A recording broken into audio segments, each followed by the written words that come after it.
नमस्कार, मैं Jully Tiwari. Daily news में आप सभी का स्वागत है। तो चलिए नजर डालते हैं आज के कुछ मुख्य समाचारों पर। धमाकेदार खुलासा।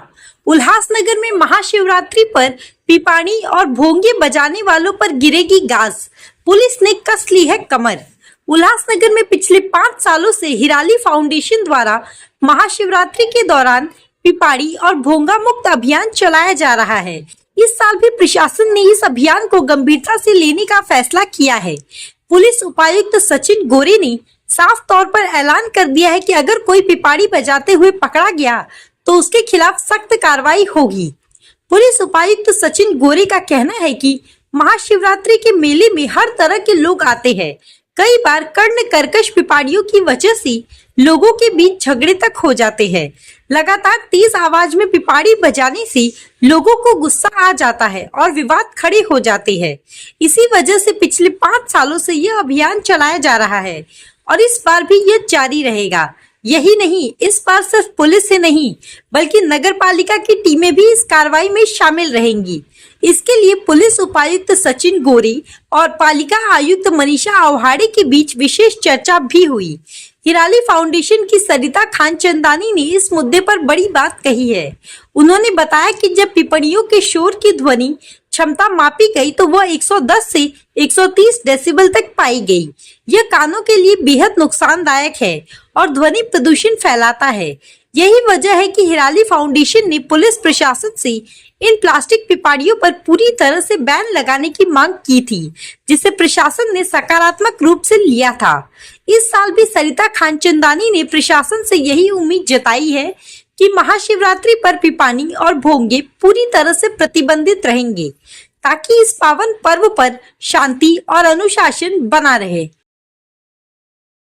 जैसे कि आप सभी को पता है कि शिवरात्रि जो है वो हमारे हिंदुओं के लिए बहुत ही बड़ा पावन त्यौहार है, लेकिन देखिए बदलते वक्त के साथ इन त्योहारों के साथ प्रदूषण जुड़ गया है। हिराली फाउंडेशन की ये आज 5 साल से जो लगातार मुहिम चल रही है महानगर पालिका के साथ, पुलिस के साथ मिलकर, कि हम अपने जितने जागरूक सिटीजन्स हैं वो एक प्रयास ये करते हैं कि हम जो इस पिपानी के साथ जो ध्वनि प्रदूषण हो उसे रोकें। देखिए ये जो पिपानी है, याद होगा जब बहुत पहले की बात है कि कागज की बनी होती थी और वो छोटी सी होती थी, उसकी एक मधुर ध्वनि होती थी। लेकिन आज ये एक सिंगल यूज प्लास्टिक है, ये रफ जो वेस्ट प्लास्टिक से बना हुआ है, तो ये अपने आप में पर्यावरण के लिए प्लास्टिक पोल्यूशन हानिकारक है।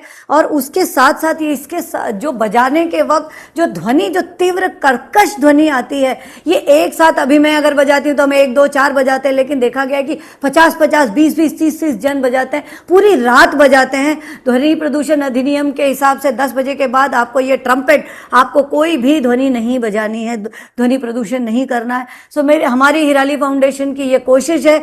उसके साथ साथ हमारे जितने पत्रकार भाई बंधु हैं उन्होंने भी इस मुद्दे को बहुत ही सीरियसली उठाया और आज 5 साल से एक रोक लगी हुई है कि हम इको फ्रेंडली शिवरात्रि उल्लासनगर में मनाते हैं। नागरिकों से भी मेरा ये निवेदन है कि कृपया आप सिंगल यूज प्लास्टिक, जो प्रसाद के लिए दोना होता है, वो दोना प्लास्टिक का या थर्माकोल का यूज न करें। किसी भी तरह से पन्नी, झिल्ली, थल्ली नहीं यूज करें। आप दोना यूज करें, डस्टबिन रखें रोड पर। इस तरह इवन जो पानी पीने का ग्लास होता है प्लास्टिक का न यूज करें, पेपर ग्लास यूज करें। तो जिस तरह ये एक इको फ्रेंडली ही पर्यावरण पूरक शिवरात्रि होनी चाहिए। पुलिस से मेरा ये निवेदन है कि ध्वनि प्रदूषण पर आप पूरा नियंत्रण रखें। वैसे काबिले तारीफ है जिस तरह से ये इतना बड़ा मेला वो संभालते हैं। महानगर पालिका से भी यह रिक्वेस्ट है कि ये जो इस तरह से सिंगल यूज प्लास्टिक है, ध्वनि प्रदूषण है, ये सबको रोके। हम नागरिकों से भी मेरा ये निवेदन है कि ये हमारी भी जिम्मेदारी बनती है कि एक कदम आगे आकर हम अपने सारे त्योहारों को पर्यावरण पूरक बनाएं। ये जो हिराली फाउंडेशन की पहल है जो चल रही है अभी, तो उसके ऊपर प्रशासन की भूमिका क्या है? देखिए पिछले शनिवार को ही हम डीसीपी श्री सचिन गोरे से मिले। सचिन गोरे साहब का एक बहुत ही पॉजिटिव रुख रहा और उसमें उन्होंने immediate commissioner madam Manisha madam को फ़ोन करके आज जो 11:30 बजे की जो मीटिंग थी, जिसमें हमारे उल्लासनगर शहर के चारों पुलिस स्टेशन के पीआई थे, शिवाजी नगर पुलिस स्टेशन अंबरनाथ में, क्योंकि देखिए ये जो शिवरात्रि है, शिव मंदिर जो है वो एंशियंट शिव मंदिर है और उल्लासनगर और अंबरनाथ के बीच आता है। डीसीपी जोन 4 एक ही जोन है जो अंबरनाथ और उल्लासनगर को देखते हैं, इसीलिए एक संयुक्त प्रयास है कि एनजीओ, पुलिस और महानगर पालिका, दोनों महानगर पालिका यानी अंबरनाथ म्युनिसिपल काउंसिल साथ साथ उल्लासनगर महानगर पालिका, ये दोनों का एक संयुक्त प्रयास होना चाहिए। बिकॉज ये जो शिव मंदिर है ये दोनों की बाउंड्री पर आता है। इसके साथ साथ ये भी देखना है कि PL 173 ऑफ 2010 ये बहुत ही स्पष्ट कहता है कि किसी भी त्योहार के टाइम में रोड ब्लॉक नहीं होना चाहिए। बहुत बड़ा एक ये इशू है, अगर आप कैलाश कॉलोनी का देखेंगे कि जो मंदिर के यहाँ मेला लगता है वो मेला दोनों ही रोड, यानी एक रोड जो सर्वानंद हॉस्पिटल की तरफ जाता है और दूसरा जो कुर्ला कैंप की तरफ जाता है, दोनों ही ब्लॉक रहते हैं। तो इनको कहीं ना कहीं हमें, क्योंकि ये जीरो कम्युनिकेशन हो जाता है, तो पुलिस को ये जरूर ध्यान देना है कि ट्रैफिक ब्लॉक ना हो। ऑफकोर्स ये बहुत ही बड़ा चैलेंज का काम है।